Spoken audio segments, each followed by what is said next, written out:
So, welcome for this Q&A this afternoon. It was very nice gathering here from Leeds United Supporters Club Motor Racing. Once again, welcome one of the legends of Leeds United Supporters.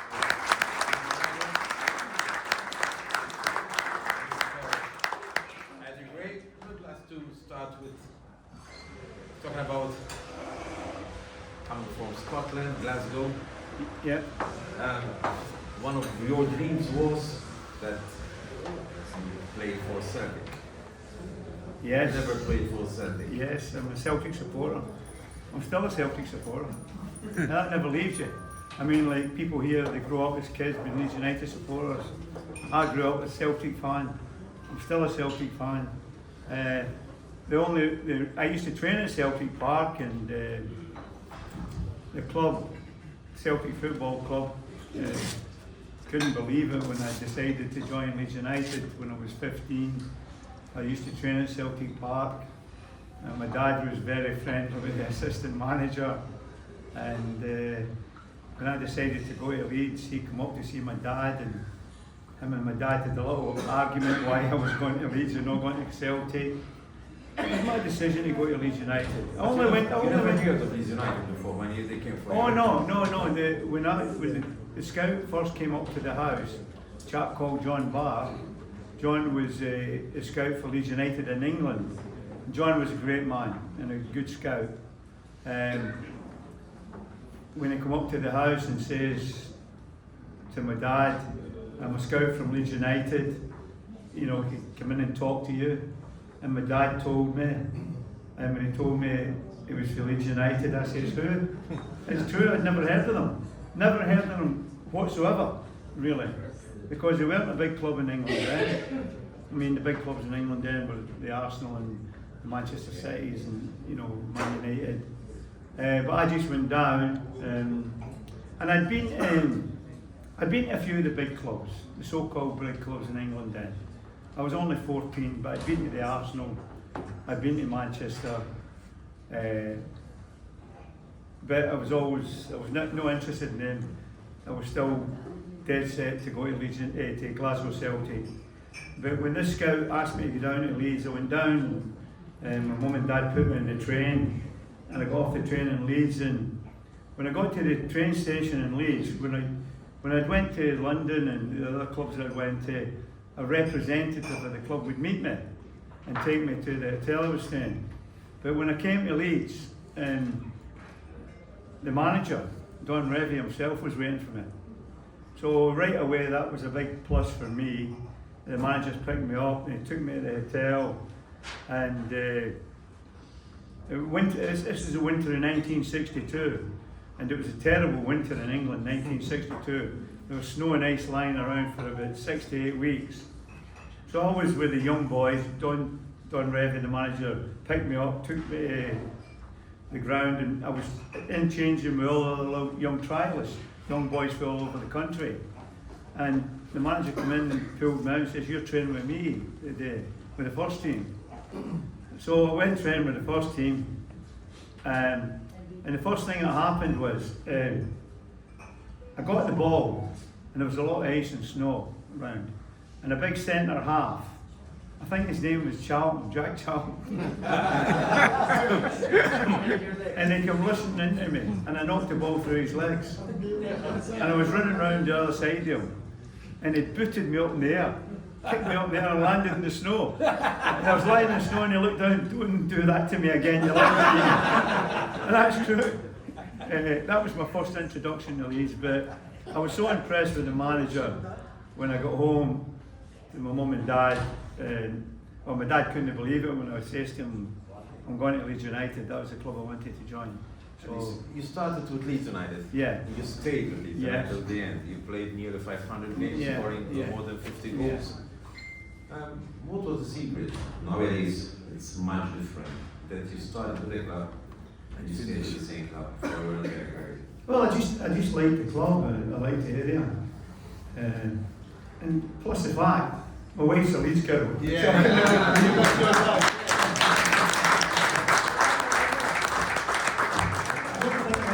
like to win anywhere else, you know. No, I mean, but you know, the club was it was a great club at the time. The manager was a great manager. That's the thing about the manager. Not only a great manager from the point of view, his knowledge of football and how he conducted things off the field. He looked after you. He looked after the families. You know, if somebody was ill, you know, like if your wife was ill or having a baby or anything like that, Don would send flowers, and it was like that. He cared very much. And what Don did when he first got the job in 1962, he came as a player, then he was player manager, then he became manager. He told the directors, Mr. Reynolds especially, that although the club didn't have a lot of money, he says to the chairman and the board then, he'll put all his time and effort into signing the best young players in the country. And he did that. The year before I played with the Scottish schoolboys, 2 players played with the Scottish schoolboys who came to Leeds, Peter Lorimer and Jim McCallill. Jim was a top Scottish player as well. They 2 went to Leeds. So Don was true to his word to the board. He knew he couldn't compete in the transfer market and go and buy big money players, but he signed young players, a lot of young players, and they built them into a team. But good young players, you know, but it just has to go to be patient, just wait a couple of years and then fruition will come. But the most important signing they made was Bobby Collins, a little midfield player who played with Glasgow Celtic and went to Everton and came to Leeds United when he was supposedly finished his career. He was 34, 35 when he came to Leeds, but he won Footballer of the Year when he came to Leeds in England. And Bobby was probably the biggest, the most important player that's ever walked through the gates at Elm Road was Bobby Collins. Eddie, one of the colours of Leeds United is yellow. Yellow, yeah. But you never saw yellow. I wore yellow, we wore yellow a bit. I mean, what happened when Don took over, he wanted the players to feel top-class players. That's why he changed to the white. The only reason he changed to the white because of Real Madrid. Yeah. That's why he changed to the white strip, because of Real Madrid. He wanted the players to think, right, we're going to be a top side. Who wears white? Real Madrid, the top team in Europe for many years. So that was how it started. But plus the fact that Don had the great knowledge, as I say, of the game, a tremendous knowledge of how the game should be played, how he thought it should be played.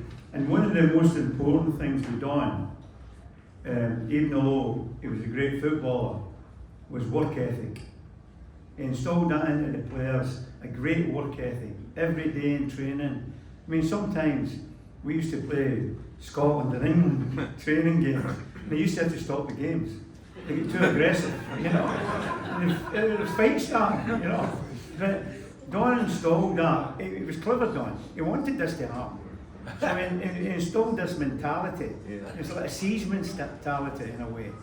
And that spread throughout the club and for the young lads. I mean, when I was 15, he used to have the young boys, maybe 10 or 12 years on the ground staff. And every day, well, 3 days a week, Monday, Wednesday and Friday it used to be, you used to have to stand outside his door, the manager's door, and you'd walk into his office and they would have raw eggs and bottles of sherry. So he'd pour the sherry, pour the raw egg into the drink it, you had to drink it in front of him. It was horrible. You know, he told all the young boys, this will build you up and make you the strongest players in England. He hadn't a clue if it did. It's his psychology. The players drop this. And they were going out training thinking, oh, we can beat him. We drink sherry and eggs. Harry, your movement on the ball got you the nickname of the last words. Yeah. One of the persons that admire you most, or one of the players that admired you most, was a great part of you, George Best. Yeah. What was your relationship with? I was friendly with George. George was a terrific lad. I mean, a great footballer. And a bit naughty. Well, I wouldn't say naughty. I mean, there's a few Miss Worlds went through his hands. I don't think the guys in here that think that was too naughty. No, George was a great lad. I mean, a great footballer. But the only thing about George, the sad thing about George is, although he had this tremendous talent, outside the game, his lifestyle was pretty hectic. And George's career was actually finished when he was 25. He went up to Scotland, to play up in Scotland when he was young. But when he played in England, when he was at his prime, there's not been a better player. He was a tremendous footballer and a good lad. I liked him a lot. It was. I spoke it when George died. The family asked me to go and speak at his memorial in Manchester. So I went to speak at his memorial, and it was just nice to see how many of the great players that had played the game turned up to his memorial. So that it just shows the respect they had for George Best as a player, and he was a tremendous player. Talking about back to your career, 52 goals. Which goals you describe as the best? Don't really said used to say that the goals against Burnley. Do you agree? I would agree to a certain point. People basically talk about the second goal I scored against Burnley. But the first goal against Burnley gave me more satisfaction because it was something I had to make my mind quick about, control the ball quickly, have a quick glance up, see the goalkeeper a few yards off his line and chip the ball over him, say a long way away. So that gave me more satisfaction. The second goal I scored against Burnley, people talk about that, but when I picked the ball up, I had no intention of thinking I'm going to score a goal here. So it just happened. People come to you, just get by them. So it's not something you think, I'm going to do this. It just happened in the spur of the moment. So for me, the first goal I scored against Burnley gave me the most satisfaction because I had to think about it and do it quickly. The second goal Wasn't planned. No, it wasn't planned. It's just players came, you end up inside the box and you score a goal. So people talk about that goal, but I prefer the first goal myself. Talking about honours, you won a lot of honours with Leeds United, but you were unlucky to miss two crucial matches. Milan against Bayern. Without trying to sound sort of a big-headed or anything, I would have been a lot better player than I was. I got a bad thigh injury when I was 15 at the football club, and it kept me out a lot of games. I played a lot of games for the club. It kept me out a lot of games, and especially when I was younger. I tore a thigh muscle, and in those days, and it's no fault of anybody, but just how it was. The medical side of football wasn't like it is now. It's like more scientific now. I tore a thigh muscle, and they used to have me, and if people know the football and know about thigh muscles and training, they had me in a bath of water, trying to kick a medicine ball out of a bath with a torn muscle. So as I was there, it was just bleeding all the time, and that kept me out of a lot of games. I never thought, from a personal point of view, that I showed my best, what I consider to be the best form that I could have achieved. I never achieved it because of this thigh muscle. I think if I wouldn't have torn my thigh, I'd have been a lot better player. Your connection with Malta. Yeah. Started 1979 when you played here. Yeah. What do you recall from that match? Not a lot actually, because the funny thing about it is when you played football at that time, especially for Leeds United, we we used to get away every Friday night. I mean, Linda hardly seen me when I was younger. Used to get away every Friday night, come back late Saturday night, sometimes near a Sunday morning if you're playing away from home. We used to get away every Tuesday, come back nearly every Thursday, because we were playing, Don used to take us away, you know, for every game, home and away. It didn't make any difference. We were playing at home, we went away the day before the game, and you don't get back to nearly the next morning. So it was hard for the wives, especially our family. We got 6 kids, and we had a lot of kids when we were younger, Linda and I, and it was hard for the wives. But that was Don's philosophy, and keep the group together, make sure that they're doing everything right, training right, no excessive hobbies with your wife, if you know what I mean. You know, you should take it away. Well, that was Don how he thought, you know, he wanted the players to be tuned up for games. In a way, you know, to play top level football like that, it's quite selfish, you know, because you're just a narrow mind. You're just thinking about one thing all the time. And it's only when you get a little bit older and you realise, you know, when you're playing at that time, you think, oh, this is how it is, this is the norm. It's only when you go older, and maybe when I was a manager myself, and you think, gee, you're taking the players away and their wives are at home, I've got a couple of kids are screaming, you know, nobody to help them. But, I mean, Don, obviously, the way Don did it at Leeds United, it proved to be very successful. And Don started a trend in a way, you know, like how he looked after players, diet. He was way ahead of his time, Don. I think there's only probably, going back before Don, there was one manager that the top managers used to go and see.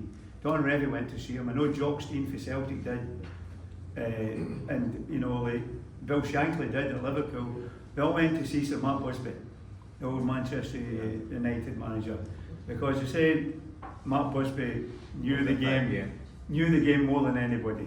So they all went for a bit of advice to Sir Matt Busby, and I think that's why the likes of Don Revie, you know, Bill Shankly, Jock Stein for Celtic, they all grew up with a similar attitude to the game, you know, and it all stemmed, I think, for their meetings they had with Sir Matt Busby, because he must have been way ahead of his time, Busby.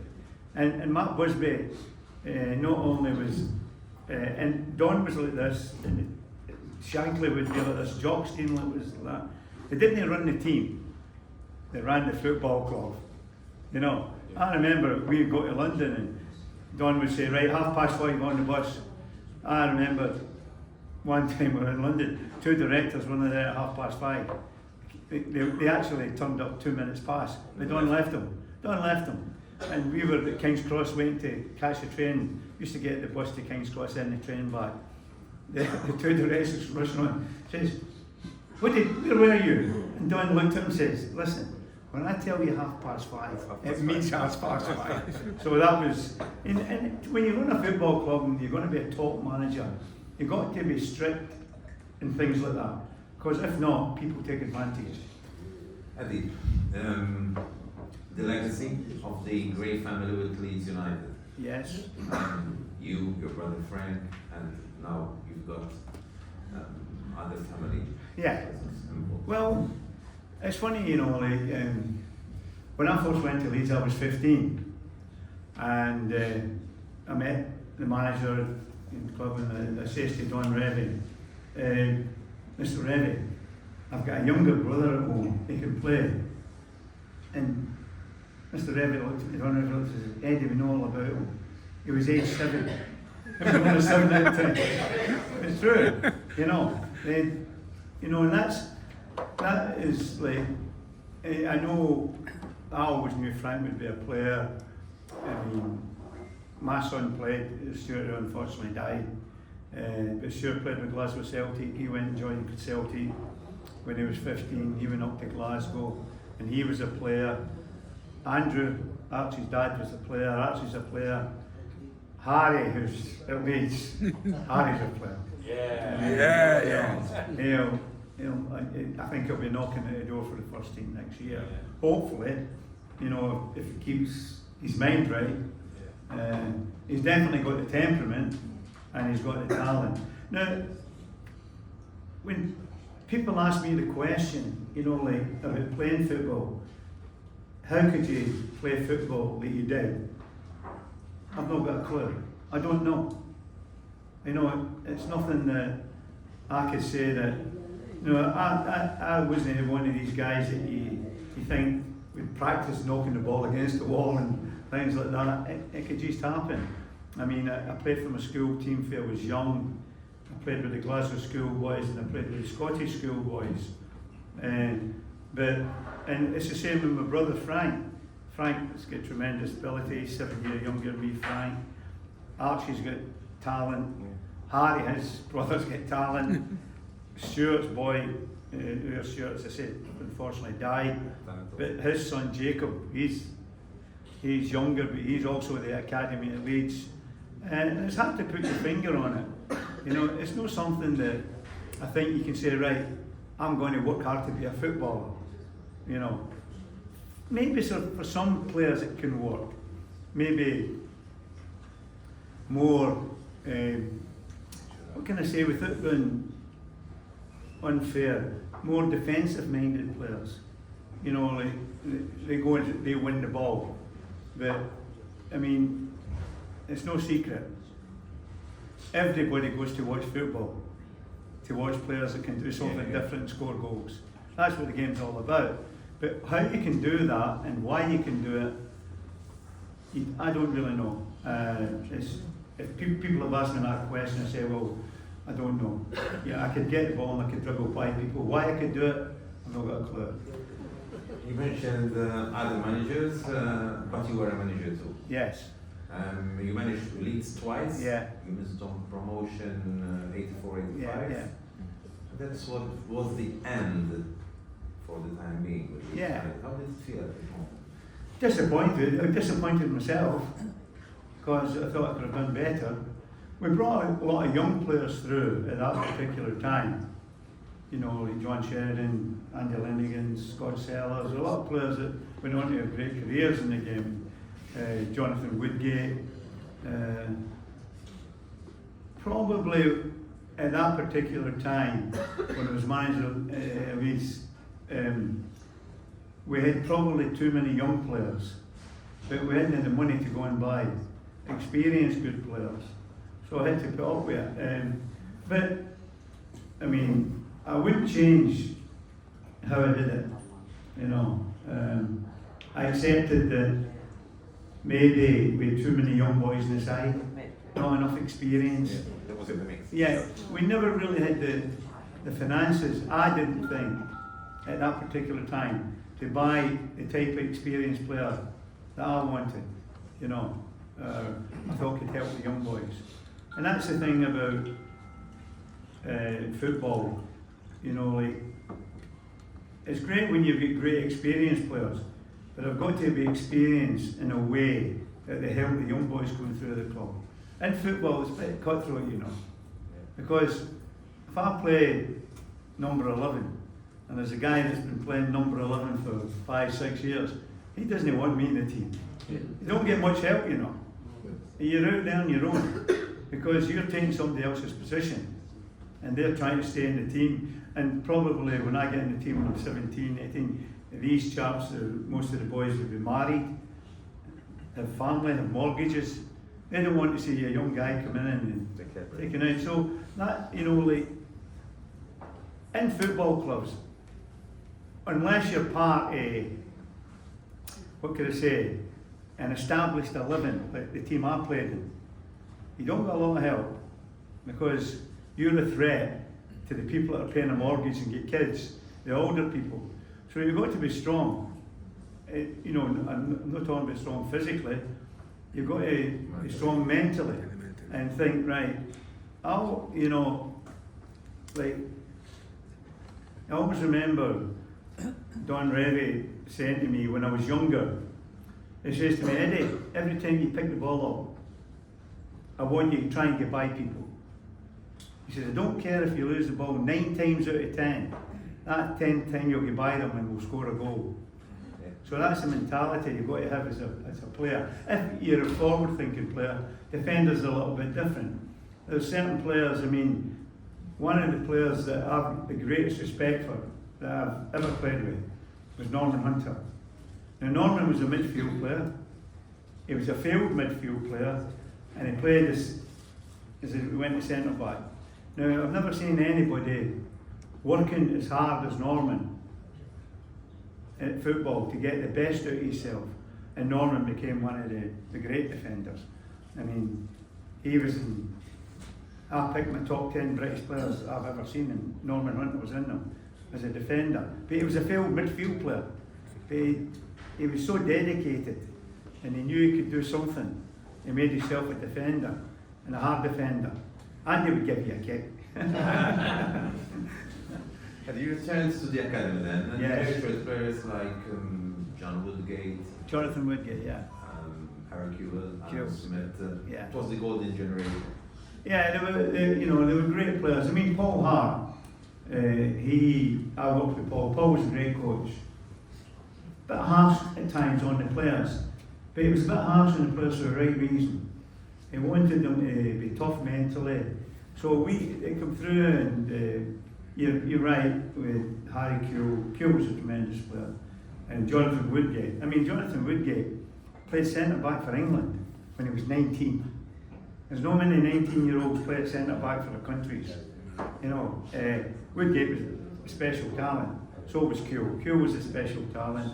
But we also had players like Stephen McPhail and a lot of other players that come through the ranks. And that was all down to, I've got to say, it was all down to Paul Hart at the time. His knowledge what a player needed. Sometimes Paul was a bit harsh on the players, but only for the right reasons.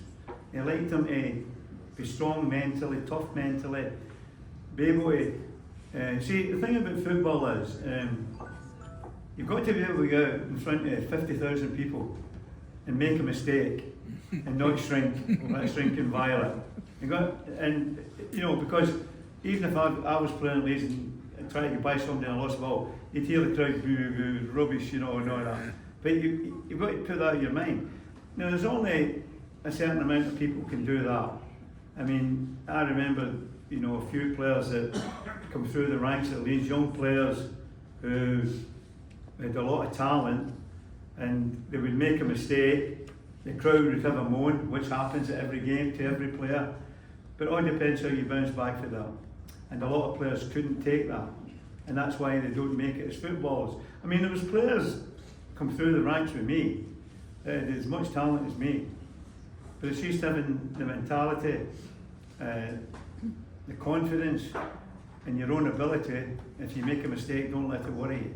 But too many young players, and it's a hard thing to do. If you get 30, 40,000 people all shouting at you, and you've got to try and do the same thing the next time. But that's what you've got to do. So let's turn our attention now to what's happening at the moment. You know, that's what these people want here tonight. Well, I go to every game, home and away. I watch them every week. I can see the club making progress. I think the most important thing for the football club is to stay in the big division this year. That's the only thing that concerns me. I think it will be the only thing that will concern the people that run the club, the manager. Obviously, you want to finish as high up the league as possible, but you know, for us to step up, to play in the Premier League, to stay in the Premier League, that would be a big achievement. I think personally we will. It's not going to be easy, but I think we will. And then you take it another step forward. You know, next year you hopefully get a little bit more quality in, like get a few younger players like Harry coming through. You never know. And just saying, like younger players that are within the ranks coming through and making, you know, the side a better side. And that's the only thing. That's the thing about football. You just don't go out and buy players for the sake of it. You buy players to improve the team where you think is the manager, and that's the manager's job. He looks at the side, and he looks at the side defensively. Where can we strengthen there in the midfield area and up front?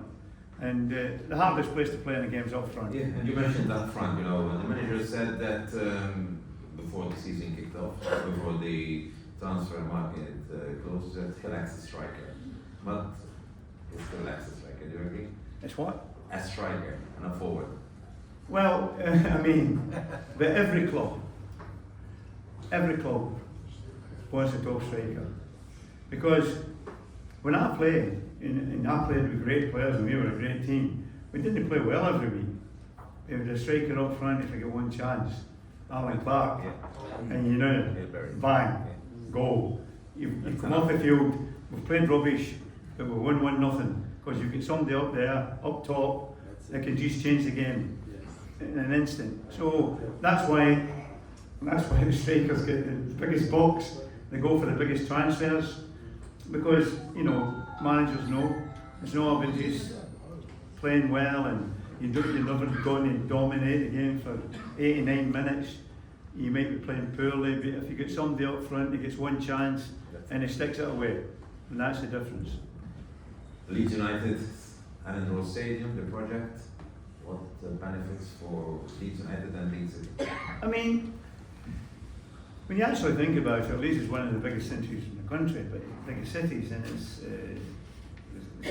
quite a wealthy area.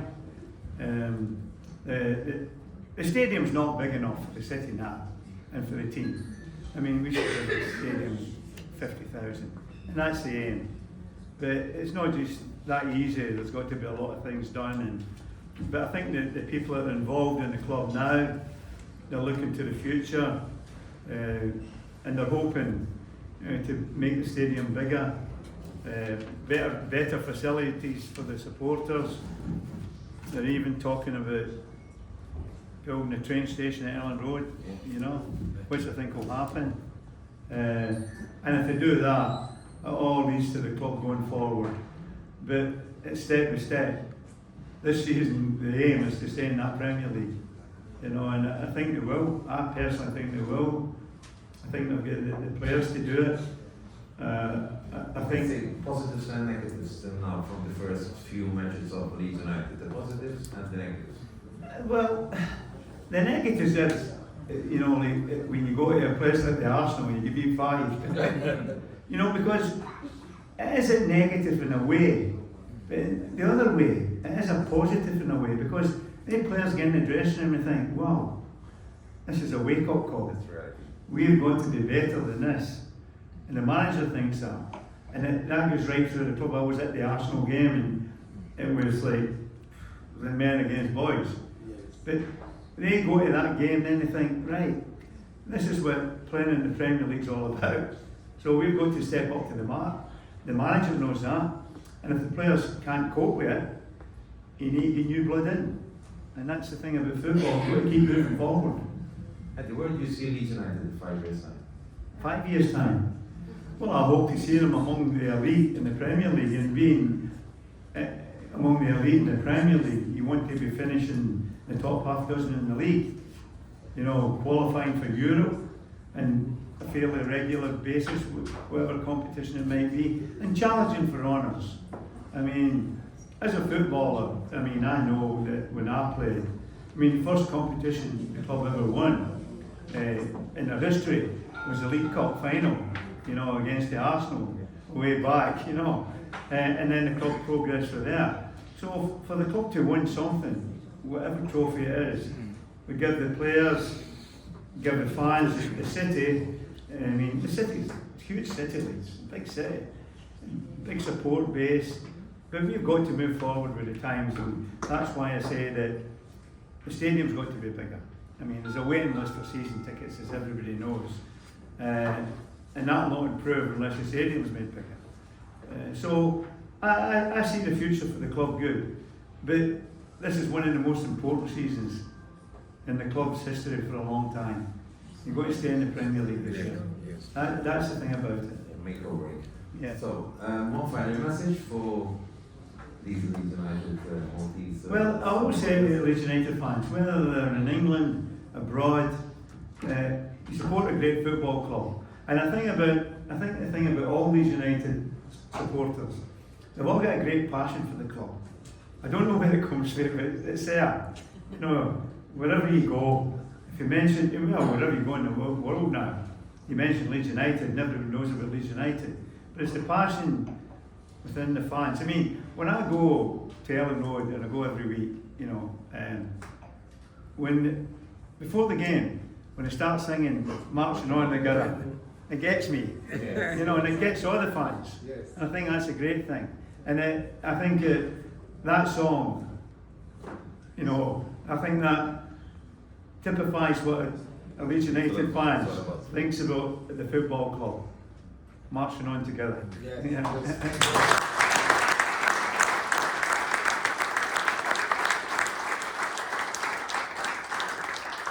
Thank you very much, Mr. Eddie Gray. I don't know if there are some questions from the floor. Maybe we'll have 10 minutes for some questions. Yeah. Eddie, you're on about redoing of the ground. Was there a possibility of moving the new ground? Well, you know, from my point of view, I wouldn't want to move to Changing Ground. I think Ellen Road is Ellen Road, and it's been like that for a long, long time. I mean, I think they've got the facility around about Ellen Road to make the stadium bigger, and I think Ellen Road's a home of Leeds United. It's like you go to other clubs and you talk about you know, where they play, and I think Ellen Road is a place where Leeds United should be playing. Could they not build further down on the Helen Road though? Whereabouts? Well, you know where the ice rink is down there? Where the car parks are. Yeah, but would it really be Ellen Road then? It's such like I know it. I think the area Ellen Road is big enough to do what they want to do with the stadium. They've got the facility to build up, to take a little bit of ground. I think the situation of the football club, I think is big enough to cope with a bigger stadium. It's just that we're a season ticket holders in the East Stand. That's the newest stand what we're built. And the facilities are ridiculous. Yeah, but the only thing about that is what you do is you upgrade the facilities. It doesn't mean to say you've got to move the ground. Yeah, but will they do the East Stand? Well, we'll probably do it eventually, you know. I think the most important thing for the football club to now is, you know, for the team to be successful and being successful and staying in the Premier League. And then you can look forward. I mean, you know, to do things like that, you're going to be sure that you're going to be in the Premier League, and then you're spending a lot of money. And then if you get relegated or things don't work out, then the team gets into deep trouble financially, you know. More questions, please. Thomas? Hey, I know it's in the past, but do you think when we let Bielsa go, was a Big Ten, where to Leeds United? A big change.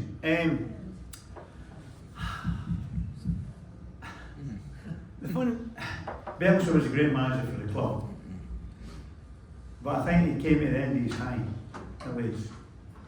It was quite difficult for the club to deal with.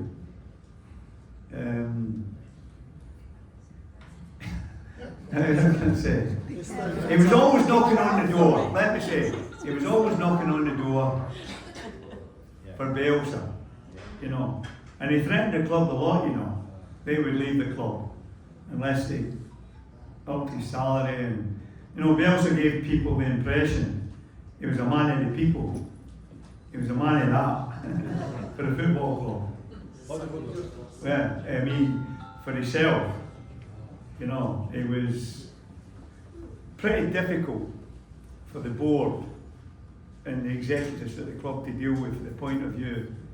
He was always knocking on the door with a threat, you know. I never knew that. Yeah, well, it's true. You guys? We just spoke to one Clark.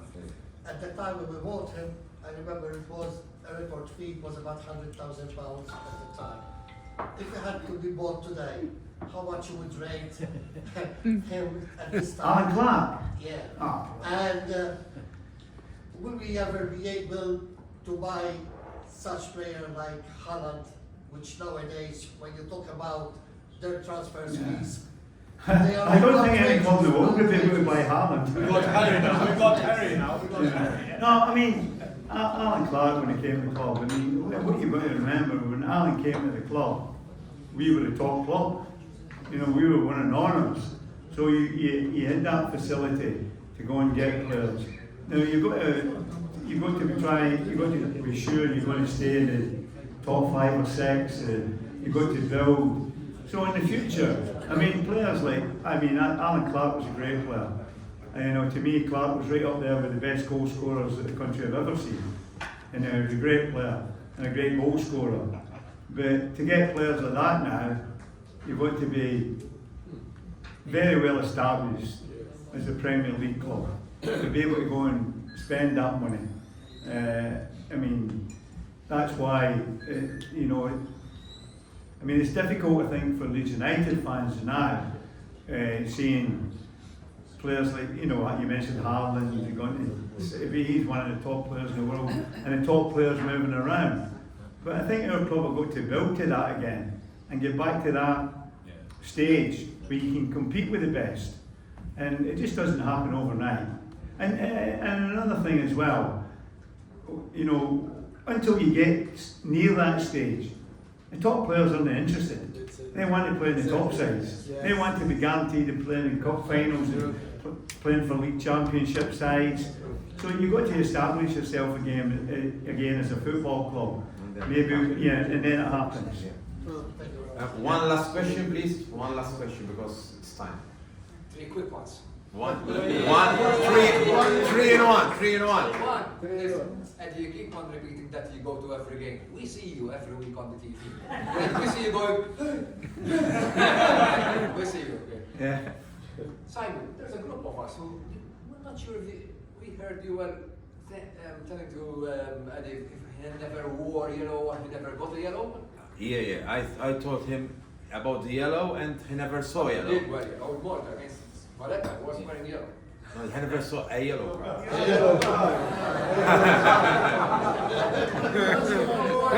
He doesn't understand Scottish.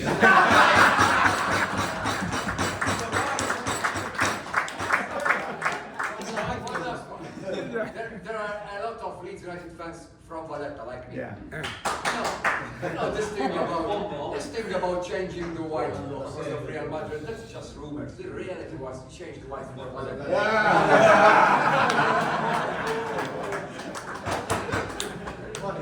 Okay, thanks very much. A round of applause for